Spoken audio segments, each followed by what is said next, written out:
তা আমরা এইটুকু এখন জানাতে পারছি, মানে আপনাকে জানাতে যাচ্ছি, সেটা হলো তিনি খুন হয়েছেন। কলকাতার এক বাসায় তাকে পরিকল্পিতভাবে খুন করা হয়েছে। আমাদের পুলিশ এই ঘটনাটি ইন্ডিয়ান পুলিশের সঙ্গে যোগাযোগ রাখছিলেন। আমরা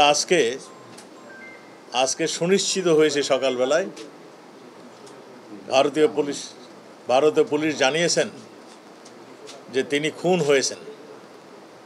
তা আমরা ইতিমধ্যেই তাদের যে তথ্য ভারতীয় পুলিশ আমাদেরকে দিয়েছিলেন, সেই তথ্য অনুযায়ী আমাদের পুলিশ, বাংলাদেশের পুলিশ, এদের তথ্য অনুযায়ী তাদেরকে যারা খুন করেছেন কিংবা খুনের সঙ্গে সম্পৃক্ত ছিলেন আমরা যারা সন্দেহ করছি, এবং তাদের থেকে যা আমরা তথ্য পেয়েছিলাম, সেই তথ্য অনুযায়ী তাদের মধ্যে থেকে আমরা 3 জন অপরাধীকে আমাদের পুলিশ ধরেছেন এবং তাদের জিজ্ঞাসাবাদ চলছে, তদন্ত চলছে।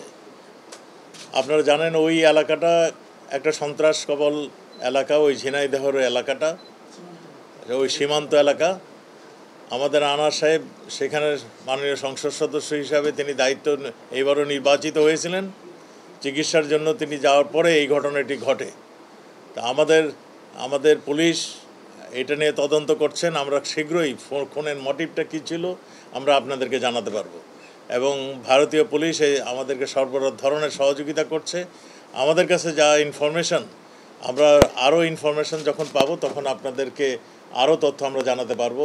তা আমরা এইটুকু এখন জানাতে পারছি, মানে আপনাকে জানাতে যাচ্ছি, সেটা হলো তিনি খুন হয়েছেন। কলকাতার এক বাসায় তাকে পরিকল্পিতভাবে খুন করা হয়েছে এবং এই খুনের মোটিভ, কারা কারা খুন করেছিলেন, এই সব তথ্যই আমাদের ভারতীয় পুলিশ কাজ করছে, আমাদের পুলিশও কাজ করছে।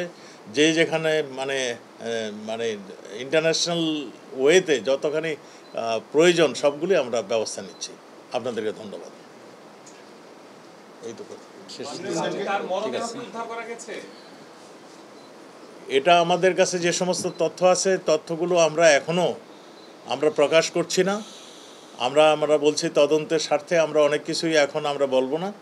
তদন্ত শেষ হয়ে গেলে আপনাদেরকে সব কিছু জানাবো, কেন খুন হয়েছে, কোথায় খুন হয়েছে, কে খুন করেছে, কী ধরনের অস্ত্র দিয়ে খুন হয়েছে, সবই আপনাদেরকে জানাবো।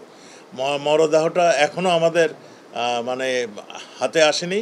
তা আমরা যতটুকু খবর পাচ্ছি সেই খবর অনুযায়ী আমরা তদন্ত করছি। 2 দেশের পুলিশই তদন্ত করছেন।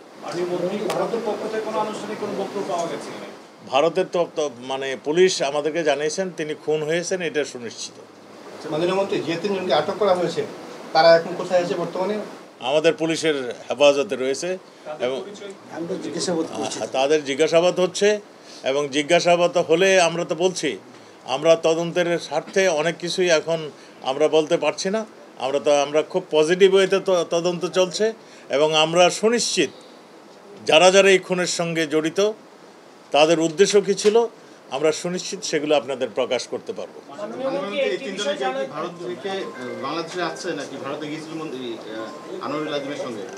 এর মধ্যে অনেক কিছু হয়েছে। এরা অনেকেই ভারতে গিয়েছিলেন বলেই তো আমাদের কাছে ভারতীয় কিছু তথ্য এখানে আসছে।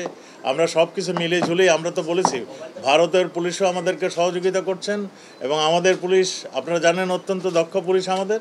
তারাও এই খুনের মোটিভ, খুনের কি হয়েছে সব কিছু আপনাদের বিস্তারিত আমরা দিতে পারবো। আমাদের কাছে 3 জন আসামি ধৃত অবস্থায় আছে এবং আমরা আরও কয়েকজনকে ধরার জন্য আমরা প্রচেষ্টা চালিয়ে যাচ্ছি। আমরা তো পরিষ্কারই বললাম যে এটা একটা খুন হয়েছে, মার্ডার হয়েছে। মার্ডারের পিছনে নৈপথ্যের যে কারণটি সেগুলো আমরা জানাবো। আমরা এইটা সুনিশ্চিত যে আমরা পজিটিভ ওয়েতে আমরা এগোচ্ছি। কোনটা? তার মরদেহ কবে দেশে ফিরবে? আমরা মরদেহটা এখনো কোন জায়গায় আছে এখনো আমরা উদ্ধার করতে পারিনি। তো আমাদের কাছে যেই সমস্ত সংবাদ আছে সেই সংবাদের ভিত্তিতে আমরা কাজ করছি। আমরা সুনিশ্চিত তাকে হত্যা করা হয়েছে।